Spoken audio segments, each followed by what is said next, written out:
لیکن سوال یہ ہے کہ بھائیوں کے دل میں یوسف علیہ السلام کے لیے نفرت کیوں پیدا ہوئی؟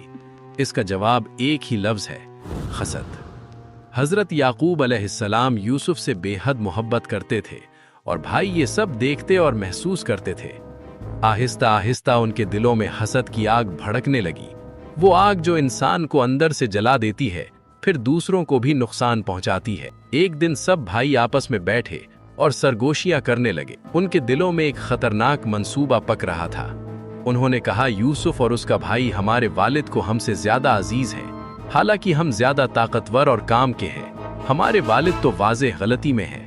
یہ الفاظ کسی دشمن کے نہیں تھے بلکہ سگے بھائیوں کے تھے۔ جب حسد دل میں جگہ بنا لیتا ہے تو رشتوں کی پہچان بھی ختم ہو جاتی ہے۔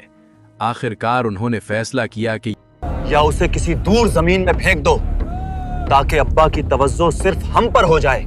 لیکن ایک بھائی یہودا کے دل میں ابھی کچھ انسانیت باقی تھی۔ اس نے کہا، قتل مت کرو، اگر کچھ کرنا ہی ہے تو اسے کسی کنواں میں ڈال دو، کوئی مسافر اسے اٹھا لے گا۔ اب منصوبہ مکمل ہو چکا تھا، صرف ایک مرحلہ باقی تھا: اپنے والد کو دھوکہ دینا۔ وہ والد جو ان سے محبت کرتا تھا، جو ایک نبی تھا جس کے اعتماد کو وہ توڑنے جا رہے تھے۔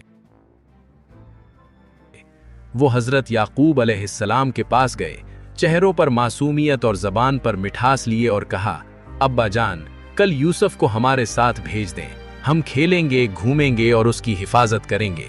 ایک باپ کا دل فوراً بے چین ہو گیا۔ دل نے کہا کہ کچھ ٹھیک نہیں، مگر بیٹوں کے مسلسل اصرار پر انہوں نے اجازت دے دی۔ اگلی صبح یوسف علیہ السلام اپنے بھائیوں کے ساتھ نکلے، اور پھر وہ لمحہ آیا جس نے تاریخ کا رخ بدل دیا۔ ایک معصوم بچے کو اٹھایا گیا اور بے رحمی سے ایک گہرے کنویں میں پھینک دیا گیا۔ اندھیرا، ٹھنڈک، تنہائی اور ایک بچے کی بے بس چیخ۔ لیکن اسی اندھیرے کنویں میں اللہ تعالیٰ نے اپنے نبی کے دل پر ایک تسلی نازل فرمائی: گھبراؤ مت، ایک دن تم انہیں یہ سب یاد دلاؤ گے اور وہ تمہیں پہچان بھی نہیں سکیں گے۔